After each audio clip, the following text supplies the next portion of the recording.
Mi propio hijo mezcló sedantes en mi cena mientras un notario falso esperaba en el salón para robarme mi casa de 2 millones de euros. Pero lo que Adrián no sabía era que yo había intercambiado los platos sin que se diera cuenta. Mientras él esperaba que perdiera el control, yo grababa cada palabra de su confesión. Antes de continuar, suscríbete y activa la campanita, porque cada día publicamos nuevas historias. Deja tu like y cuéntanos en los comentarios desde qué ciudad y país nos ves. Me llamo Rubén Morales Vázquez, tengo 69 años y durante 45 años construí un imperio empresarial desde cero. Vendí mi empresa textil en 2022 por 8 millones de euros y me retiré para disfrutar de lo que creía sería una vejez tranquila junto a mi único hijo, Adrián. Qué equivocado estaba. Todo comenzó en septiembre de 2024, cuando noté cambios extraños en el comportamiento de mi hijo. Adrián, de 42 años, había sido siempre un joven ambicioso pero desorganizado financieramente. Sin embargo, algo diferente estaba ocurriendo. Sus visitas, que antes eran esporádicas y casuales, se volvieron frecuentes y calculadas. Llegaba a mi casa en Pozuelo de Alarcón con una sonrisa forzada y preguntas muy específicas sobre mis propiedades.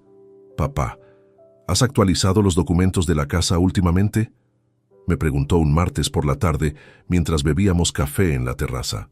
«¿Tienes todo en orden por si pasa algo?». La pregunta me resultó extraña. ¿Por qué un hombre de 42 años se preocuparía repentinamente por la documentación de su padre? Mi instinto empresarial, afinado por décadas de negociaciones complejas, comenzó a enviarme señales de alerta.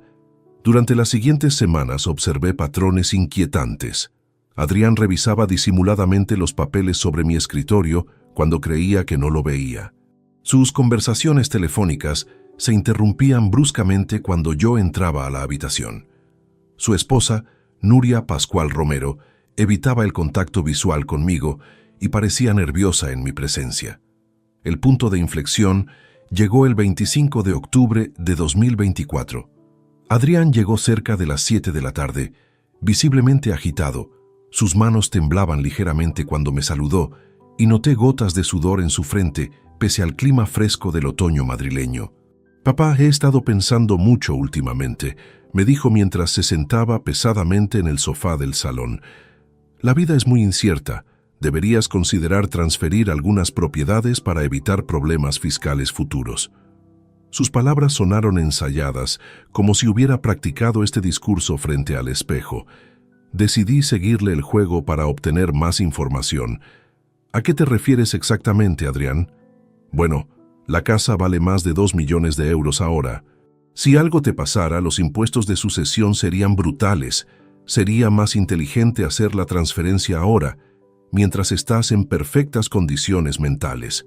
La frase «perfectas condiciones mentales» resonó en mi cabeza como una campana de alarma. ¿Por qué mencionaría específicamente mi estado mental? Un empresario no sobrevive 4 décadas en el mundo de los negocios sin desarrollar un sexto sentido para detectar manipulación. Esa noche, después de que Adrián se marchara, tomé una decisión que cambiaría todo. Contacté a Gonzalo Prieto Mendoza, mi abogado de confianza desde hace 20 años, y le pedí una reunión urgente para la mañana siguiente. «Gonzalo, necesito que investigues discretamente las finanzas de mi hijo», le expliqué en su despacho de la Gran Vía. «Algo no está bien, y mi experiencia me dice que debo estar preparado». Gonzalo, un hombre meticuloso de 58 años, asintió comprensivamente. «Rubén, en mis 30 años de carrera he visto muchas familias destruidas por el dinero. Te ayudaré a protegerte». También contacté a Esteban Ruiz Moreno, un investigador privado recomendado por Gonzalo. Mi instrucción fue clara. Quería saber todo sobre las actividades recientes de Adrián, sus contactos, sus movimientos financieros y cualquier deuda oculta. Los resultados llegaron más rápido de lo esperado y fueron más devastadores de lo imaginable. El informe de Esteban Ruiz Moreno llegó a mi despacho personal el 3 de noviembre de 2024, en un sobre manila sellado que contenía fotografías, documentos bancarios y registros de llamadas que destruirían para siempre la imagen que tenía de mi hijo. Adrián debía 340.000 euros a prestamistas ilegales de la zona sur de Madrid. Las imágenes lo mostraban entrando nerviosamente en locales clandestinos de Carabanchel, reuniéndose con hombres de aspecto intimidante que Esteban había identificado como miembros de una organización dedicada al cobro violento de deudas. Pero lo más perturbador no era la cantidad adeudada, sino el plazo. Tenía hasta el 15 de diciembre para liquidar completamente la deuda, o enfrentaría consecuencias irreversibles, según habían amenazado estos individuos en conversaciones telefónicas interceptadas legalmente por mi investigador. Su hijo ha estado mintiendo sobre su situación laboral durante meses, me explicó Esteban en su oficina de Chamberí. La empresa consultora que supuestamente dirigía cerró en julio. No tiene ingresos regulares desde entonces y ha estado viviendo de préstamos cada vez más peligrosos. Las fotografías revelaban encuentros secretos entre Adrián y un hombre identificado como Iván Delgado Crespo, de 55 años, con antecedentes por falsificación de documentos. Según el informe, este individuo se había hecho pasar por notario en al menos 3 estafas previas, todas dirigidas a ancianos adinerados. Mi sangre se heló cuando Esteban me mostró transcripciones de conversaciones grabadas entre Adrián y este criminal. Habían estado planificando mi incapacitación temporal mediante sustancias sedantes para forzar la transferencia de propiedades. El plan incluía la participación de Nuria como testigo, alegando que yo había perdido facultades mentales y necesitaba ayuda familiar urgente. «Papá está muy confundido últimamente», había dicho Adrián en una grabación del 26 de octubre. «Será fácil convencerlo de firmar si está lo suficientemente desorientado. Una vez tengamos la casa, podremos venderla rápidamente y saldar todas las deudas». Escuchar estas palabras de mi propio hijo me provocó una mezcla de dolor y furia que jamás había experimentado. El niño que había criado, educado y mantenido durante décadas estaba planeando drogarme para robarme el patrimonio de toda mi vida. Pero mi dolor se transformó rápidamente en determinación estratégica. Si Adrián creía que podía superar en astucia a un empresario que había construido un imperio desde cero, estaba gravemente equivocado. Iba a darle una lección que recordaría por el resto de su vida. Convoqué inmediatamente a Gonzalo Prieto Mendoza para diseñar mi contraofensiva legal. «Necesito que prepares documentación preventiva para proteger todos mis activos», le instruí. «Quiero bloqueos bancarios reversibles que pueda activar con una sola llamada telefónica». También contacté a mi contador, Aurelio Vega Castillo, para transferir discretamente ciertas inversiones a cuentas internacionales inaccesibles sin mi presencia física y múltiples verificaciones biométricas. Si Adrián quería jugar sucio, descubriría que su padre había perfeccionado estas tácticas mucho antes de que él naciera. El elemento más importante de mi estrategia sería comisario Miguel Ángel Torres Ruiz, un viejo amigo de mis tiempos universitarios que ahora dirigía la Brigada de Delitos Económicos de la Policía Nacional. Miguel había sido testigo de mi boda y padrino de bautizo de Adrián. Explicarle que mi propio hijo planeaba drogarme fue una de las conversaciones más dolorosas de mi vida. «Rubén, esto es gravísimo», me dijo Miguel en su despacho de la comisaría de Leganitos.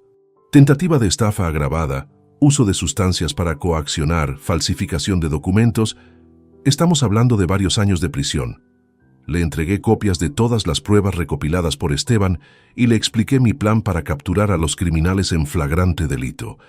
Miguel asignó discretamente a 2 agentes especializados para monitorear mi domicilio y estar preparados para intervenir en el momento exacto. Durante los siguientes días, mantuve una actuación impecable frente a Adrián. Fingí preocupación creciente por temas financieros, mencioné casualmente mi olvido de ciertas cosas y actué ligeramente más confundido de lo habitual. Mi hijo mordió el anzuelo completamente, incrementando sus visitas y presionando cada vez más sobre la urgencia de organizar mis documentos. El 12 de diciembre de 2024, Adrián finalmente propuso la cena que yo sabía que llegaría. «Papá, ¿por qué no cenamos juntos mañana?», Podríamos hablar tranquilamente sobre esos papeles de la casa. Yo cocinaré algo especial. La trampa estaba lista. Mi hijo había caído exactamente donde quería tenerlo.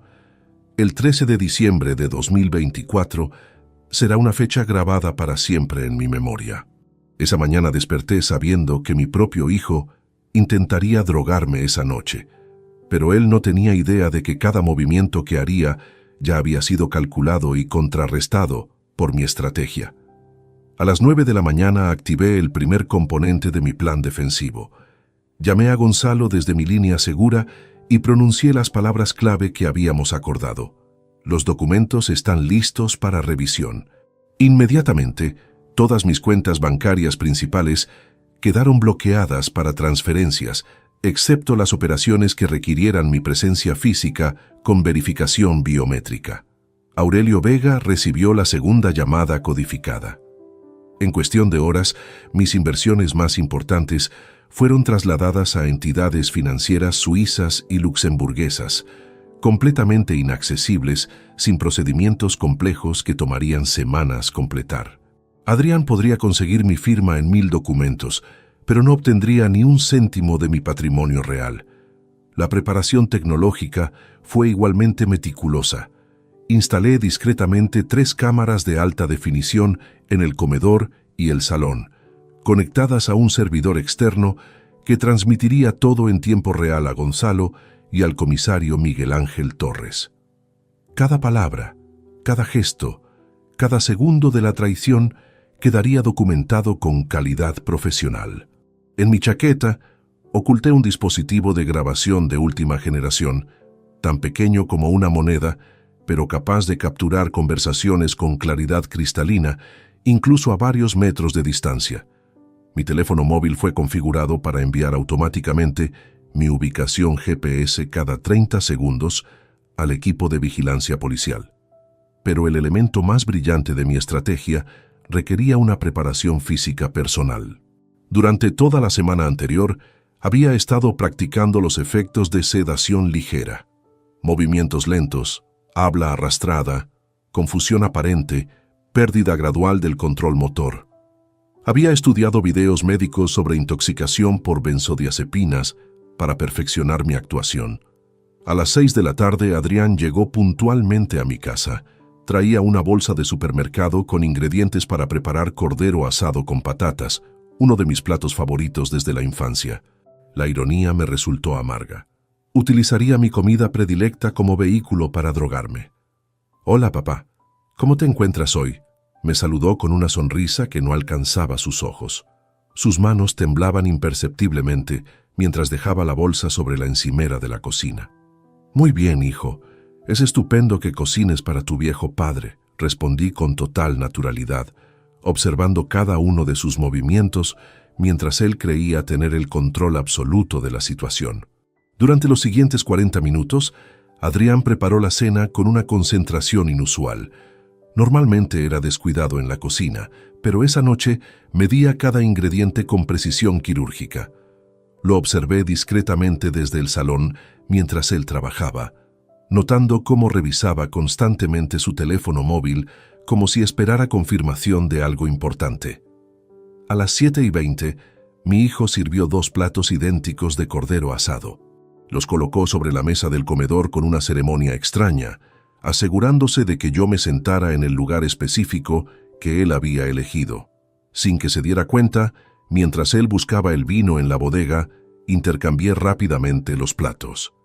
El momento que había estado esperando finalmente llegó. Adrián regresó con una botella de Rioja Gran Reserva 2016, una de mis añadas preferidas, y sirvió las copas con manos que ya no podían ocultar su nerviosismo. «Brindemos por la familia», dijo alzando su copa, aunque su voz sonaba tensa y forzada. «Por la familia», repetí, chocando mi copa contra la suya mientras lo miraba directamente a los ojos. En ese instante, vi algo que me partió el corazón. Mi hijo había decidido traicionarme definitivamente. No había vuelta atrás. Comenzamos a cenar en un silencio incómodo. Adrián apenas tocaba su comida, demasiado ansioso observando cada bocado que yo supuestamente daba de mi plato envenenado. Después de 10 minutos, empezó a ponerse visiblemente impaciente. ¿Te sientes bien, papá? Te veo un poco lento esta noche, comentó con una preocupación completamente falsa. Era mi momento de comenzar la actuación de mi vida. Dejé caer ligeramente mis hombros, entrecerré un poco los ojos y respondí con voz apenas perceptiblemente más lenta. Sí, hijo, me siento extraño, como si tuviera mucho sueño de repente. Los ojos de Adrián se iluminaron con una satisfacción siniestra que jamás olvidaré. Mi propio hijo se alegraba al verme aparentemente perdiendo el control de mis facultades. El timbre de la puerta sonó exactamente a las 8:30, tal como él había planeado. «Debe ser el notario», dijo Adrián saltando inmediatamente de su silla con una urgencia que confirmaba todas mis sospechas. Su rostro mostraba una mezcla de alivio y ansiedad apenas contenida mientras se dirigía hacia la entrada principal. Intensifiqué mi actuación, dejando que mi cabeza se tambaleara ligeramente hacia adelante como si luchara contra una somnolencia creciente. «¿Qué notario, hijo? No recuerdo haber citado a nadie», murmuré con voz pastosa, mientras activaba discretamente la grabación de mi teléfono móvil. «Tranquilo, papá. Es alguien que viene a ayudarnos con los papeles de la casa. Te dije que era importante resolver esto pronto», respondió Adrián desde el recibidor, y pude escuchar cómo descorría el cerrojo de seguridad.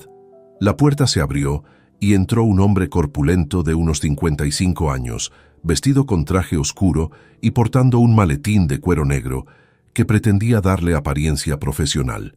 Era exactamente Iván Delgado Crespo, el estafador identificado en las fotografías de Esteban Ruiz Moreno.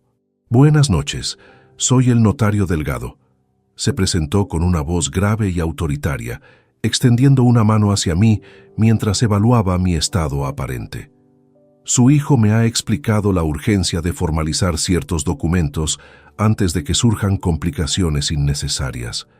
Permití que mi mano temblara levemente al estrechar la suya, observando cómo sus ojos se enfocaban inmediatamente en mis supuestos síntomas de incapacitación. Este criminal había perfeccionado su técnica depredando ancianos vulnerables, pero esta noche había encontrado a la presa equivocada. «Don Rubén parece un poco desorientado esta noche», comentó Adrián con una preocupación teatral que me revolvió el estómago. «Ha estado muy confundido últimamente, ¿verdad, papá? Por eso es tan importante resolver estos temas mientras aún podamos hacerlo de manera sencilla». El falso notario asintió comprensivamente mientras abría su maletín y extraía una carpeta con documentos que parecían oficiales a primera vista. «Entiendo perfectamente la situación. Es muy común en personas de edad avanzada. Afortunadamente, la transferencia preventiva de propiedades es un procedimiento rutinario que protege tanto al titular como a la familia». Me incliné hacia adelante fingiendo dificultad para enfocar la vista, pero en realidad estaba leyendo cada línea de los documentos fraudulentos. La falsificación era impresionante. Sellos aparentemente oficiales, membrete del Colegio de Notarios de Madrid, numeración correlativa convincente. Sin embargo, mi experiencia empresarial me permitió detectar inmediatamente las irregularidades sutiles que delataban su origen criminal. Esto parece muy complicado», balbuceé mientras señalaba vagamente hacia los papeles. «No podemos hacerlo otro día cuando me sienta mejor». «Papá, ya hemos hablado de esto», intervino Adrián con una firmeza que jamás había usado conmigo. «Es importante hacerlo ahora. El notario ha venido especialmente esta noche, porque mañana se va de vacaciones por 2 semanas. Si esperamos, podrían surgir problemas fiscales muy costosos». Iván Delgado desplegó los documentos sobre la mesa del comedor, apartando discretamente nuestros platos de cena para hacer espacio. «Exactamente. La administración tributaria ha endurecido mucho las normativas este año. Una transferencia tardía podría costarle varios cientos de miles de euros en penalizaciones». La trampa estaba desplegándose exactamente como habían planeado. Adrián se colocó a mi derecha, presionando suavemente mi hombro, en un gesto que pretendía ser cariñoso, pero que en realidad buscaba controlarme físicamente. El estafador se situó frente a mí, bloqueando parcialmente mi visión hacia la puerta de salida.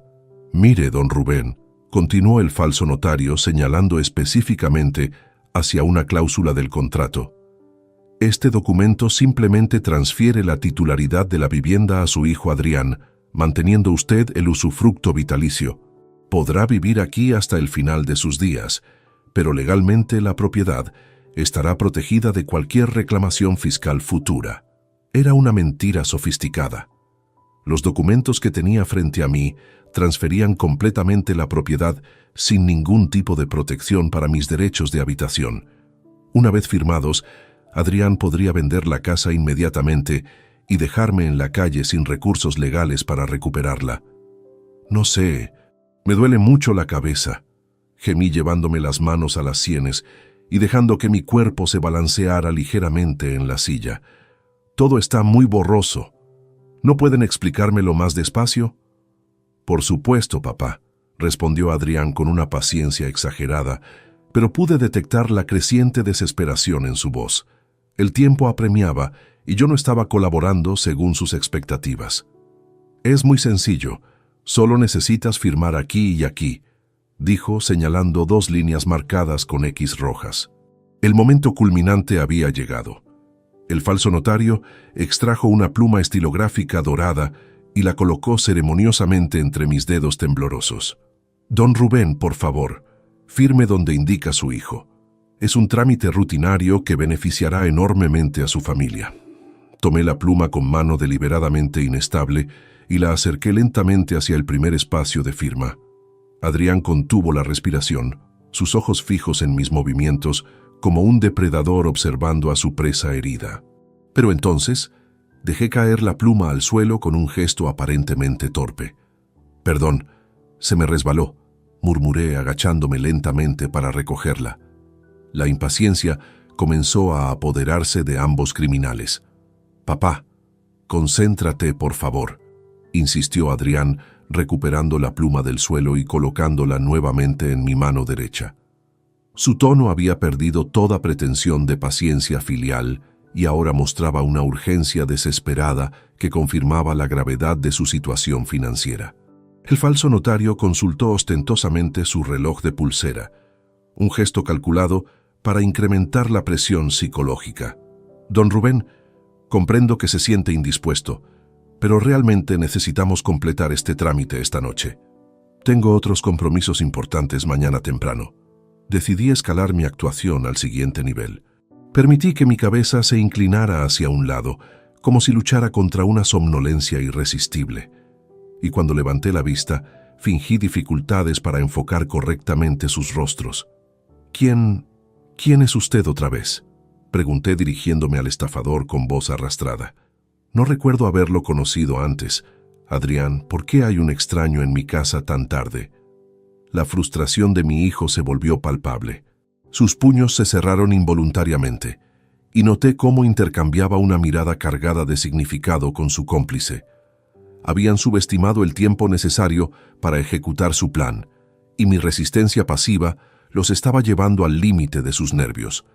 «Es el notario, papá.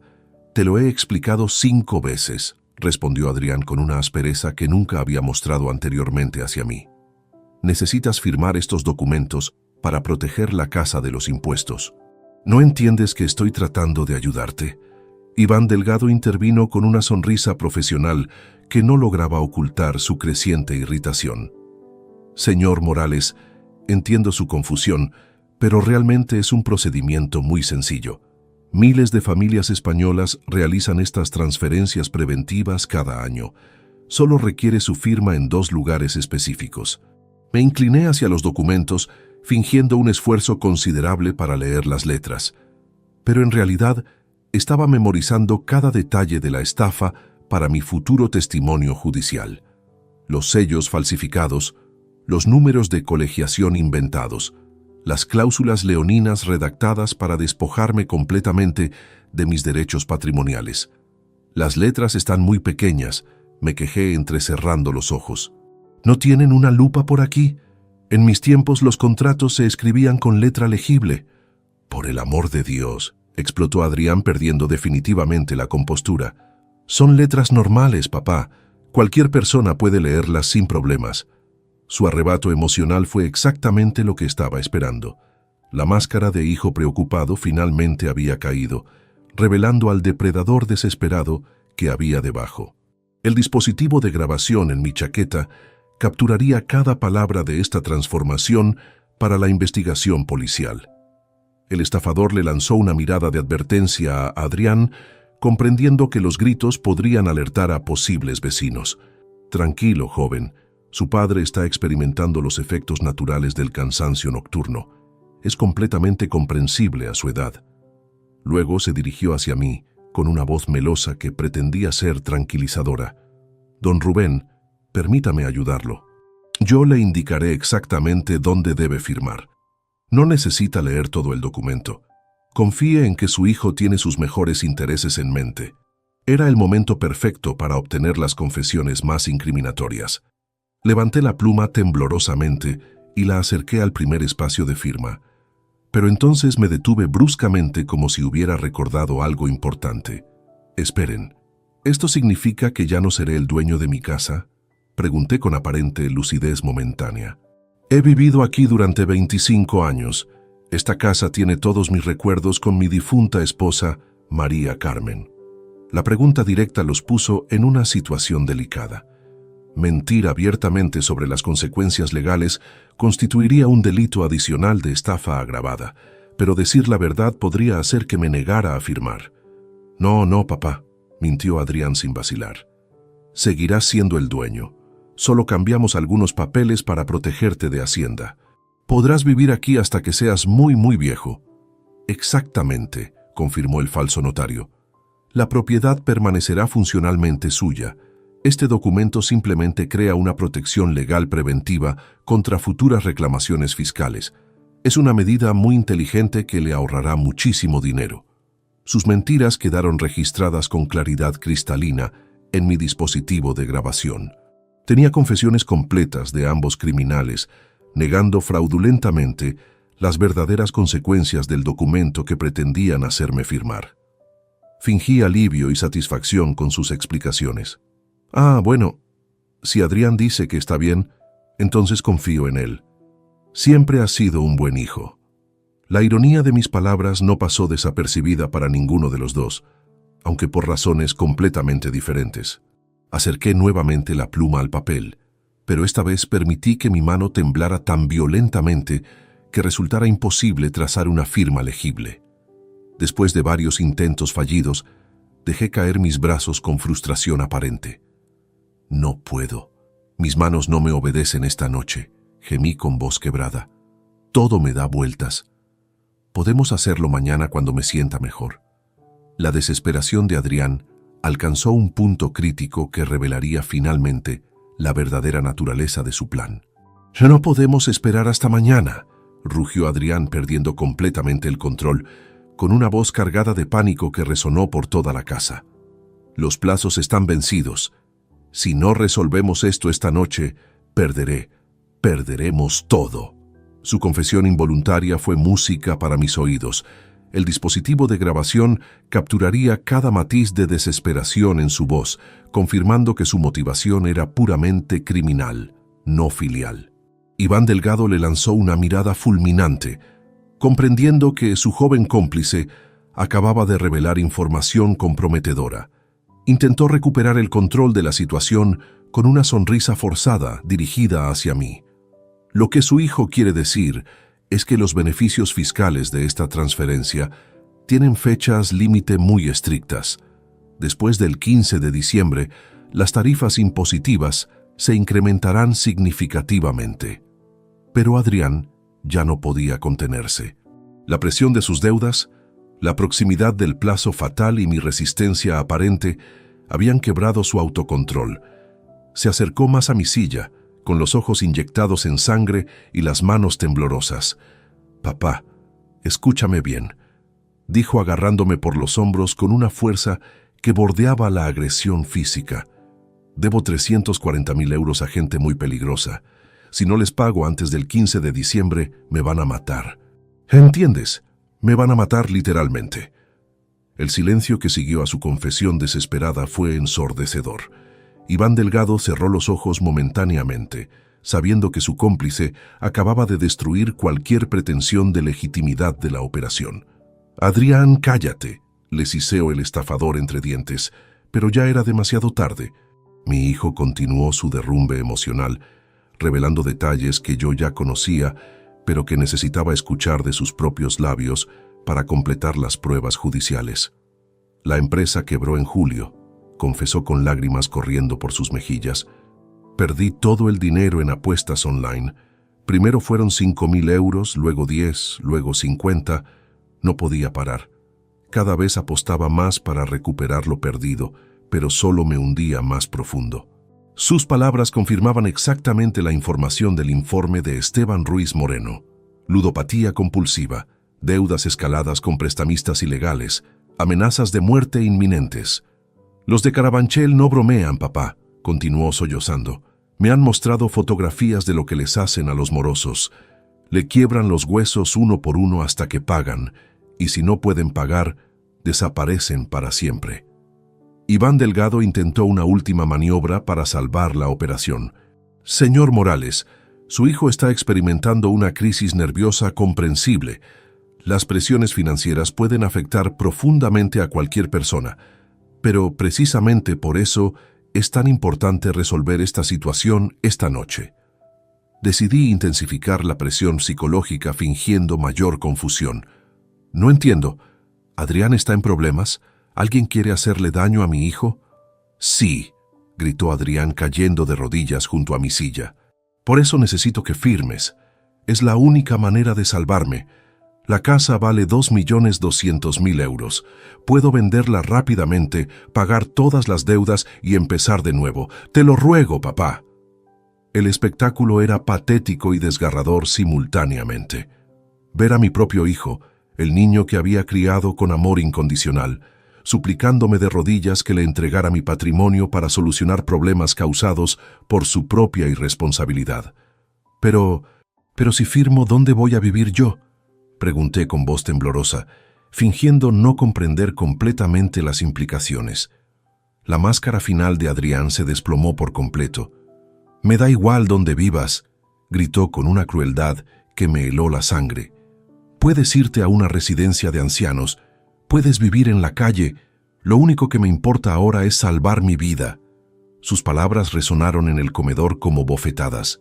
El hijo que había educado, mantenido y amado incondicionalmente durante 42 años acababa de declararme públicamente que le importaba menos que su propia supervivencia. Iván Delgado comprendió que la situación había escapado completamente de control. «Adrián, contrólate. Esto no está saliendo como habíamos planeado». «Al diablo con los planes», rugió mi hijo. «El viejo está demasiado drogado para entender lo que está pasando». Agarra su mano y obliga a firmar. La sugerencia de coerción física marcó el punto de no retorno de su degradación criminal. El estafador vaciló momentáneamente, calculando los riesgos legales de proceder con violencia explícita. «No sé si deberíamos», murmuró Iván, pero Adrián ya había perdido toda cordura. «Hazlo ahora o nos vamos los dos a la tumba», aulló agarrando mi muñeca derecha con fuerza brutal. «Firma esos malditos papeles de una vez». El dolor físico real en mi brazo me sirvió para simular un gemido auténtico de vulnerabilidad. Pero internamente sonreía con satisfacción absoluta. Mi hijo acababa de proporcionar las últimas pruebas necesarias para su propia condena. Era el momento perfecto para activar la fase final de mi estrategia. En ese momento preciso, cuando Adrián apretaba mi muñeca con violencia desesperada, y el falso notario se debatía entre huir o proceder con la coerción física, decidí que había recopilado suficientes pruebas incriminatorias. Era hora de revelar mi verdadera naturaleza. Me incorporé lentamente en mi silla, enderezando los hombros y recuperando milagrosamente la lucidez completa en mis ojos. La transformación fue tan dramática que ambos criminales retrocedieron instintivamente, confundidos por mi súbita recuperación. «Suéltame la mano, Adrián», ordené con una voz firme y autoritaria que no había usado en toda la noche. «Y tú, falso notario, Siéntate inmediatamente o llamaré a la policía. El desconcierto en sus rostros fue absoluto. Adrián aflojó su agarre, mirándome como si hubiera visto un fantasma. «¿Papá? ¿Qué está pasando? ¿Ya no estás mareado?» «Nunca estuve mareado, hijo», respondí con una calma glacial que contrastaba brutalmente con la histeria que acababa de presenciar. «Intercambié los platos mientras buscabas el vino. Tú te comiste la cena envenenada, no yo». El color abandonó completamente el rostro de Adrián. Sus ojos se movieron frenéticamente entre su plato vacío y el mío, comprendiendo gradualmente la magnitud de mi maniobra estratégica. «Imposible», murmuró Iván Delgado, pero su expresión revelaba que comenzaba a sospechar la verdad. «Usted actuó como si estuviera sedado durante toda la noche. 45 años construyendo un imperio empresarial me enseñaron a actuar cuando es necesario», repliqué extrayendo mi teléfono móvil y mostrándoles la aplicación de grabación que había estado funcionando durante toda la velada. «Y también me enseñaron a documentar meticulosamente todas las transacciones importantes». La pantalla del teléfono mostraba 2 horas y 37 minutos de grabación continua. Cada confesión, cada amenaza, cada detalle de su plan criminal había quedado registrado con calidad profesional. Tengo grabadas sus confesiones completas sobre las deudas de juego, las amenazas de muerte, la falsificación de documentos notariales y la tentativa de estafa mediante uso de sustancias para incapacitarme. Continué mientras me ponía de pie, con la dignidad de un empresario experimentado. También tengo registrado cómo me propusieron coerción física cuando su plan inicial falló. Adrián se tambaleó hacia atrás como si hubiera recibido un golpe físico. No puede ser. Te vi tomar la medicina. Estabas confundido. Estaba completamente lúcido y en control de la situación en todo momento, declaré caminando hacia el aparador donde guardaba mis documentos importantes. De hecho, hace 3 semanas que sabía exactamente lo que estabas planeando. Abrí el cajón superior y extraje una carpeta gruesa que contenía todas las investigaciones de Esteban Ruiz Moreno. Fotografías de Adrián con los prestamistas, transcripciones de conversaciones telefónicas, registros bancarios de sus deudas, antecedentes penales de Iván Delgado. Investigador privado, abogado especializado, comisario de policía de confianza. Enumeré colocando los documentos sobre la mesa, donde momentos antes habían estado sus papeles fraudulentos. Todos han estado trabajando durante semanas para construir un caso judicial blindado contra ambos. El falso notario intentó una última maniobra desesperada. «Señor Morales, esto es un malentendido. Yo solo vine a ayudar con unos documentos. No sabía nada sobre deudas o problemas personales de su hijo. Iván Delgado Crespo, 55 años, 3 condenas previas por falsificación de documentos notariales», recité de memoria mientras lo señalaba directamente.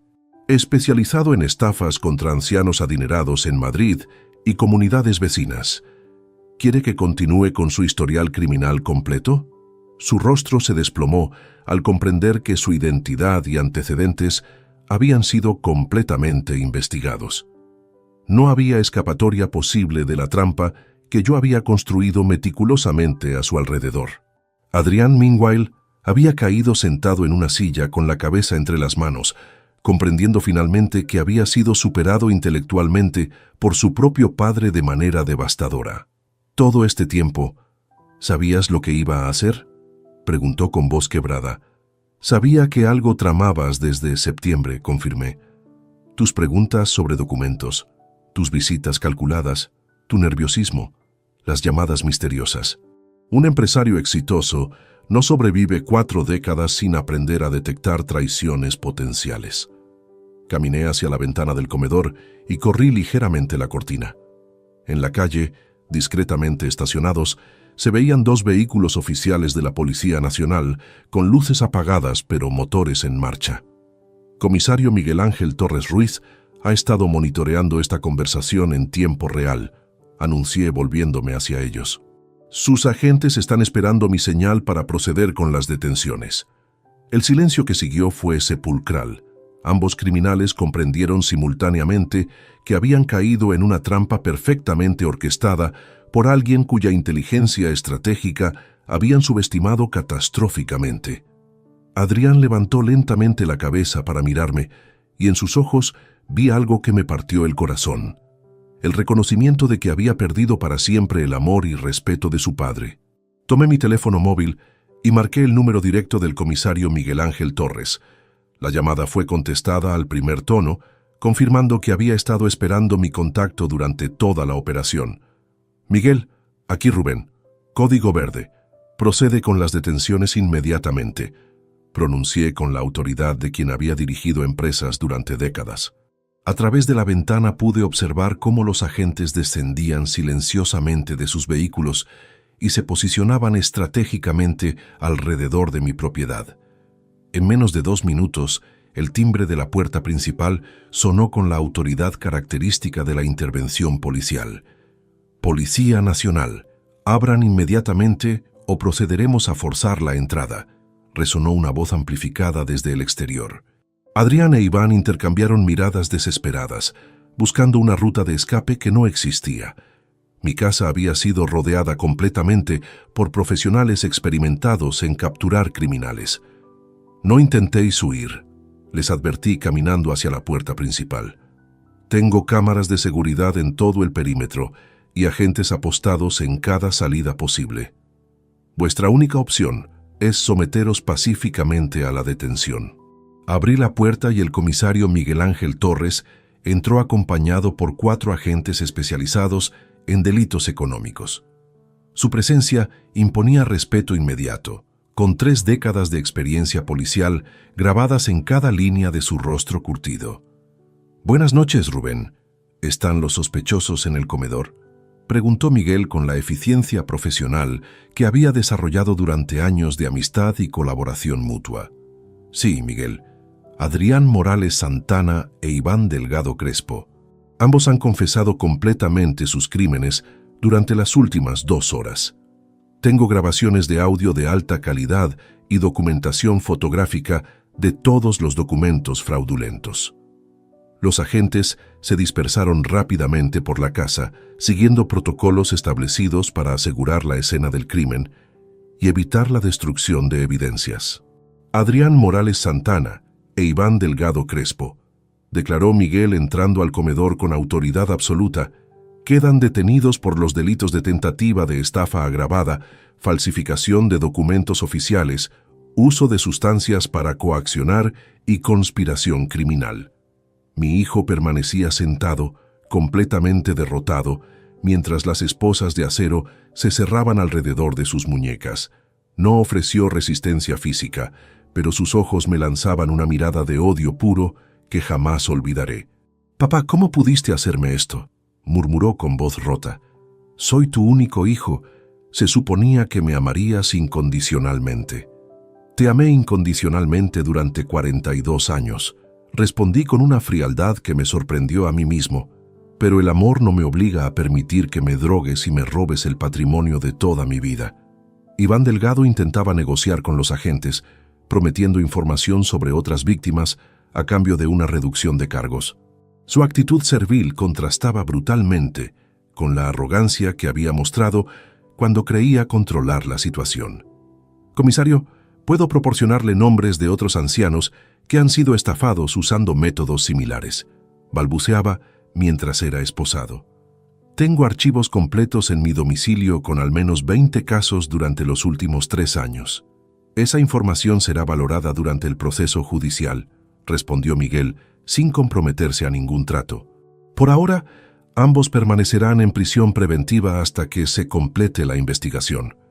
Uno de los agentes se acercó con una bolsa de evidencias, recogiendo meticulosamente los documentos falsificados, los restos de la cena envenenada y las pastillas sedantes que encontraron en el bolsillo de la chaqueta de Adrián. «Señor Morales», me preguntó el agente, «¿necesita atención médica? Sabemos que fue víctima de una tentativa de envenenamiento». «No, gracias. Intercambié los platos antes de que pudieran afectarme», expliqué mientras firmaba la declaración preliminar. «Mi estado de salud es completamente normal».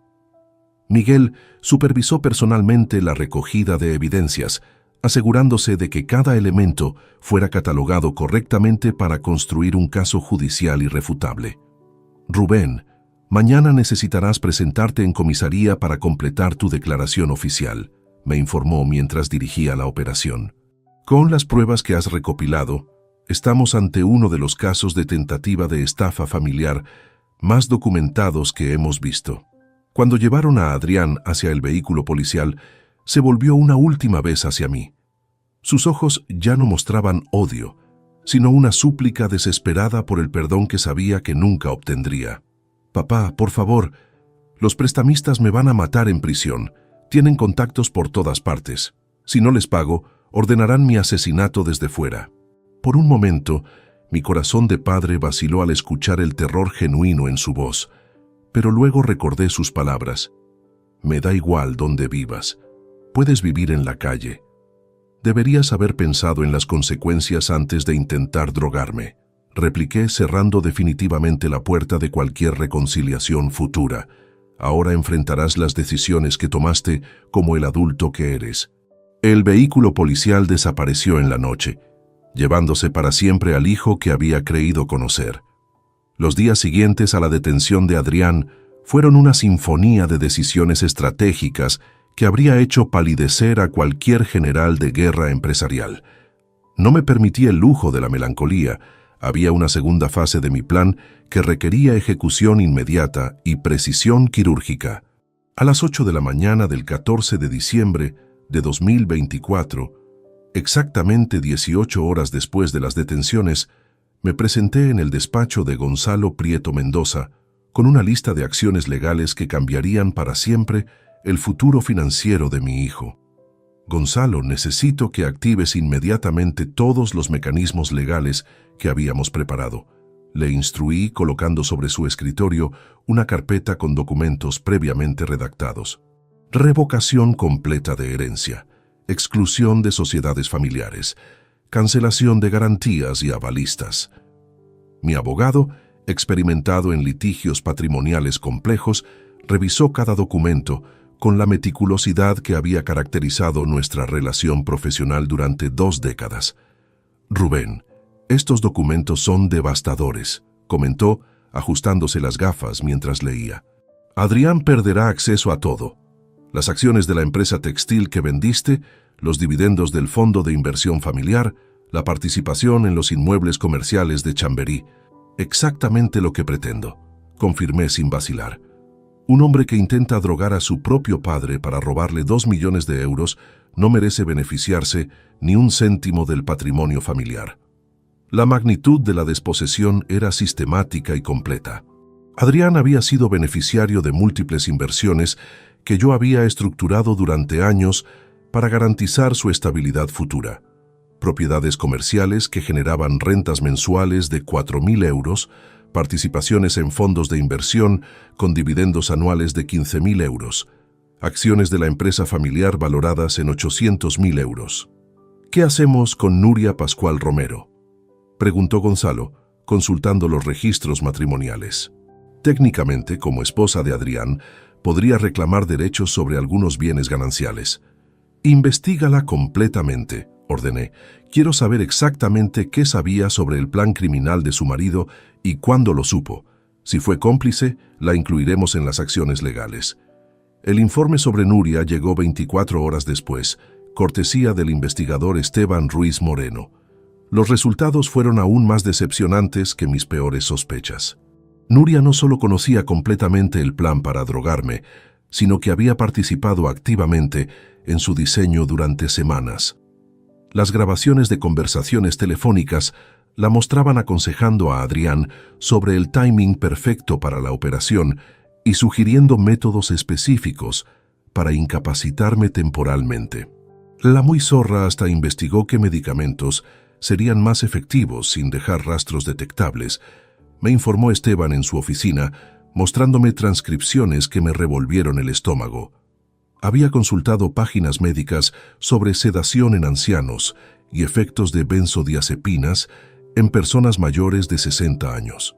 Pero lo que más me enfureció fueron los comentarios despectivos que había hecho sobre mí durante las conversaciones interceptadas. El viejo está cada vez más torpe, había dicho a Adrián el 28 de noviembre. Será facilísimo convencerlo de que está perdiendo facultades mentales si actuamos correctamente. Esa misma tarde convoqué a Nuria a mi casa bajo el pretexto de discutir la situación de Adrián tras su detención. Llegó vestida de negro, fingiendo una aflicción que sus ojos calculadores desmentían inmediatamente. «Don Rubén, esto es terrible», comenzó con una actuación digna de telenovela. «No puedo creer que Adrián haya llegado tan lejos. Yo no sabía nada sobre sus planes. Estoy tan conmocionada como usted». «Siéntate, Nuria», le ordené señalando el mismo sofá donde días antes había fingido estar drogado. «Tenemos mucho que discutir sobre tu futuro económico». Su expresión cambió sutilmente, detectando un tono de amenaza en mis palabras que no había esperado. «Mi futuro económico». Extraje de mi maletín las transcripciones de sus conversaciones telefónicas y las coloqué metódicamente sobre la mesa de centro. Sus ojos se movieron frenéticamente mientras leía sus propias palabras impresas en papel oficial. «El viejo está cada vez más torpe», cité textualmente. «Será facilísimo convencerlo de que está perdiendo facultades mentales». ¿Te suenan familiares estas frases, Nuria?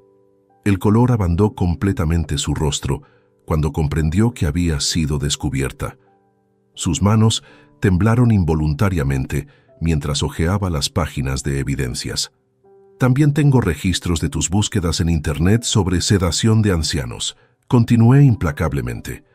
«Benzodiazepinas, efectos en personas mayores, combinaciones con alcohol para maximizar la incapacitación.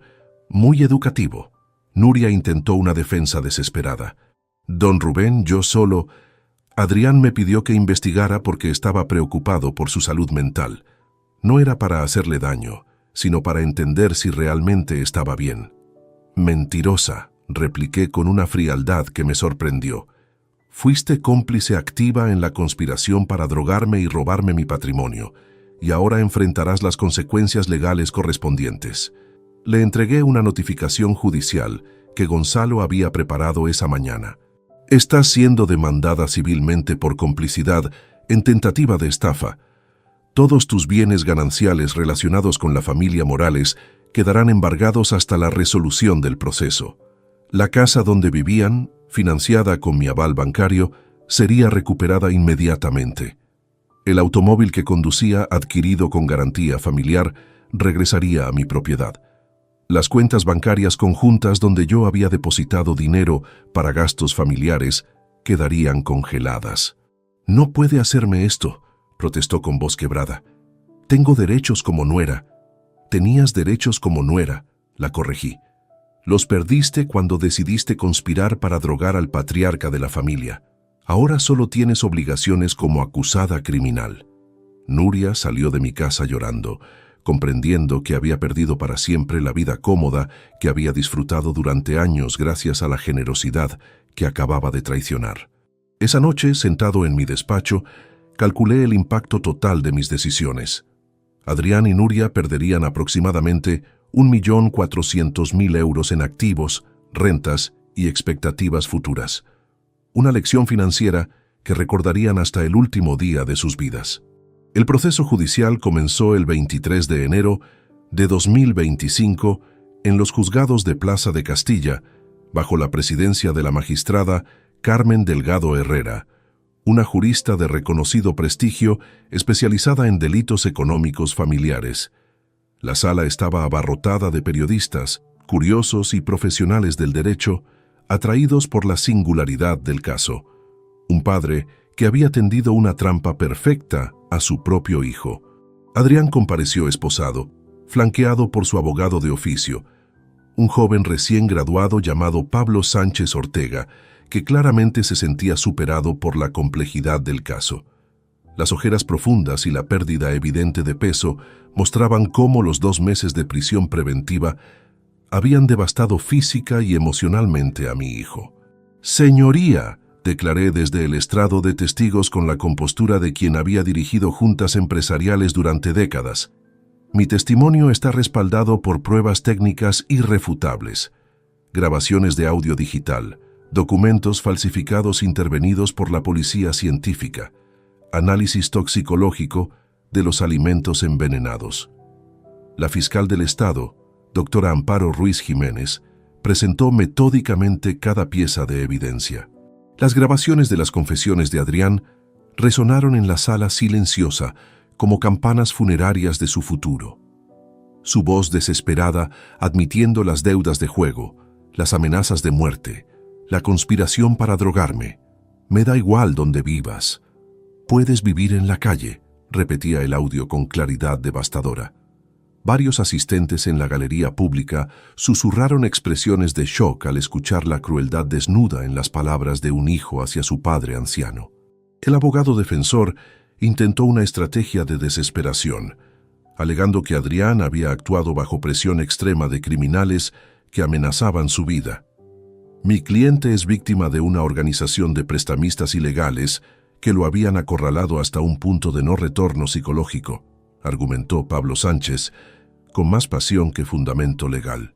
¿Y eso justifica intentar drogar a su propio padre para robarle 2 millones de euros? Replicó la fiscal, con una severidad que hizo temblar al joven abogado. La desesperación económica convierte el parricidio patrimonial en un acto comprensible. Durante su propio testimonio, Adrián intentó una súplica emocional dirigida directamente hacia mí.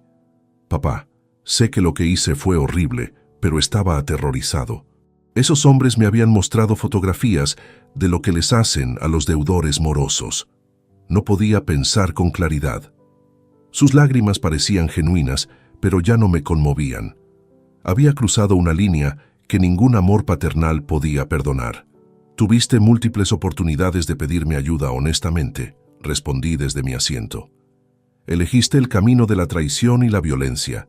El momento más devastador llegó cuando la fiscal proyectó las imágenes de los documentos falsificados que Iván Delgado había preparado.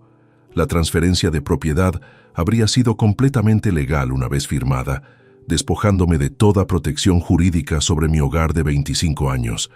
Si este plan hubiera tenido éxito, explicó la doctora Ruiz Jiménez al tribunal, el señor Morales habría despertado de su sedación forzada para descubrir que ya no era propietario de su residencia. Su hijo podría haberlo desalojado legalmente el mismo día. La magistrada Delgado Herrera escuchó atentamente cada testimonio, tomando notas meticulosas que determinarían el futuro de Adrián. Su experiencia en casos similares era evidente en las preguntas precisas que formulaba a cada testigo. Iván Delgado, el falso notario, había llegado a un acuerdo con la fiscalía, confesando completamente su participación a cambio de una reducción de condena. Su testimonio implicó directamente a Adrián como el arquitecto intelectual de toda la operación. El joven Morales me contactó específicamente buscando mis servicios, declaró desde el banquillo de los acusados. Me explicó detalladamente su plan para incapacitar temporalmente a su padre y me pagó 5.000 euros por adelantado por preparar la documentación falsa. Cuando llegó el turno de Nuria, su testimonio reveló aspectos aún más sórdidos de la conspiración. Bajo juramento, admitió haber investigado métodos de sedación y haber aconsejado a Adrián sobre el timing perfecto para ejecutar el plan. Pensábamos que era la única solución, murmuró evitando mi mirada. Los prestamistas habían puesto un plazo fatal. Si no pagábamos antes del 15 de diciembre, Adrián habría desaparecido para siempre. ¿Y consideraron en algún momento pedirle ayuda honesta al señor Morales?, preguntó la magistrada con tono severo. Adrián decía que su padre nunca entendería, respondió Nuria, que lo juzgaría por haber perdido dinero en apuestas y que se negaría a ayudarlo. Sus palabras confirmaron lo que yo había sospechado. Nunca habían considerado confiar en mí. Prefirieron la traición criminal a la posibilidad de una conversación honesta sobre sus problemas. El dictamen final llegó el 14 de febrero de 2025. La magistrada Carmen Delgado Herrera se dirigió hacia Adrián con la solemnidad que requería el momento histórico. Adrián Morales Santana. Este tribunal lo condena a 4 años y 6 meses de prisión por los delitos de tentativa de estafa agravada, uso de sustancias para coaccionar, falsificación de documentos y conspiración criminal. pronunció con voz firme. Adicionalmente, deberá indemnizar a la víctima con la cantidad de 150.000 euros por daños morales. Mi hijo se desplomó al escuchar la sentencia. 4 años y medio de cárcel, más la ruina financiera completa que yo había orquestado paralelamente al proceso judicial. Era una lección que lo acompañaría hasta el final de sus días. Cuando abandoné los juzgados esa tarde, sentí una extraña mezcla de satisfacción y melancolía. La justicia había prevalecido, pero el precio había sido perder para siempre al hijo que había criado con amor incondicional. Han transcurrido 8 meses desde la sentencia de Adrián, y puedo afirmar con certeza absoluta que las decisiones que tomé durante aquella noche del 13 de diciembre fueron las correctas. Mi vida ha experimentado una transformación profunda que jamás habría imaginado a los 69 años de edad. La mañana del 15 de marzo de 2025 marqué un hito personal. Firmé los documentos constitutivos de la Fundación María Carmen Morales, nombrada en honor a mi difunta esposa. Esta institución benéfica recibirá el 80% de mi patrimonio personal, aproximadamente 6.400.000 euros destinados a ayudar a ancianos víctimas de estafas familiares. Don Rubén, me comentó la directora ejecutiva que contraté, doctora Esperanza Vidal Campos, una trabajadora social especializada en protección de mayores, su caso ha inspirado la creación de protocolos de seguridad que podrían proteger a miles de personas vulnerables en toda España. La Fundación opera desde una oficina moderna en el distrito de Salamanca, con un equipo de 12 profesionales, abogados especializados, investigadores privados, psicólogos y trabajadores sociales. Durante estos 8 meses hemos asistido a 137 ancianos que enfrentaban situaciones similares a la mía. Cada historia que llega a nuestro conocimiento refuerza mi convencimiento de que Adrián merecía cada consecuencia de sus actos criminales. Hijos que vacían las cuentas bancarias de padres con demencia, nietas que falsifican testamentos, yernos que manipulan emocionalmente a suegros solitarios. La codicia familiar es una epidemia silenciosa que devasta hogares por toda la geografía nacional. El aspecto más satisfactorio de mi nueva existencia es la correspondencia que mantengo con las víctimas que hemos ayudado. Cartas manuscritas de gratitud de ancianos que recuperaron propiedades robadas, fotografías de familias que se reunificaron después de resolver conflictos patrimoniales, testimonios de personas que aprendieron a protegerse de depredadores disfrazados de parientes. Su valentía para enfrentar a su propio hijo ha dado esperanza a muchas personas que creían estar condenadas al silencio. Me escribió recientemente doña Pilar Hernández Soto, una viuda de 82 años, cuyos nietos intentaron estafarle su piso mediante documentos falsificados. Sin embargo, no todas las transformaciones en mi vida han sido externas. Los primeros meses después del juicio, experimenté episodios de melancolía profunda que me obligaron a buscar ayuda psicológica profesional. La doctora Cristina Moreno López, psicóloga especializada en duelo familiar, me ayudó a procesar la pérdida del hijo que creía conocer. Rubén, usted no perdió a un hijo, me explicó durante una de nuestras sesiones. Descubrió que la persona que creía que era su hijo nunca existió realmente. El duelo que está experimentando es por una relación que resultó ser una ilusión. Sus palabras fueron liberadoras. Comprendí que mi dolor no era por haber destruido a Adrián, sino por haber descubierto que el Adrián que amaba era una construcción mental basada en expectativas paternas, no en la realidad de su carácter.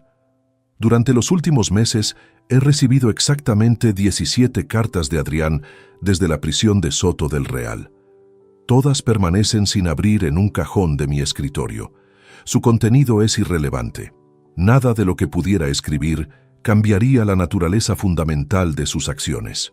Nuria, por su parte, ha intentado contactarme en 3 ocasiones a través de intermediarios comunes. Perdió la casa, el automóvil y todos los beneficios económicos que había disfrutado como miembro de mi familia.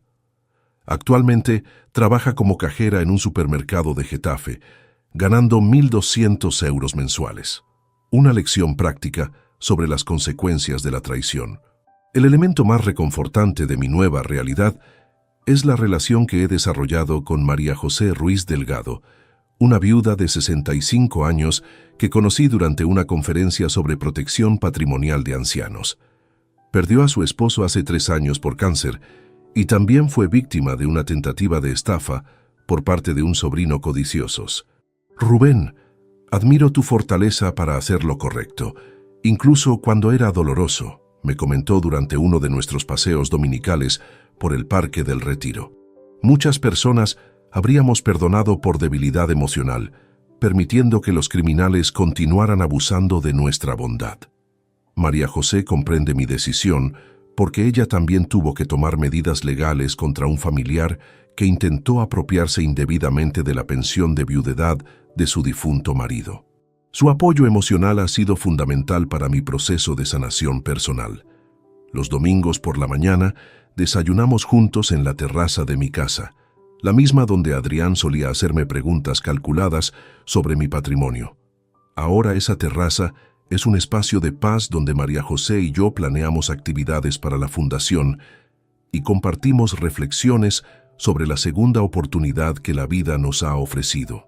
¿Alguna vez te arrepientes de haber sido tan duro con Adrián?, me preguntó hace 2 semanas. Jamás, respondí sin vacilar. Un padre que permite que su hijo lo drogue y lo robe no está ejerciendo amor, sino complicidad criminal. Le enseñé la lección más importante de su vida.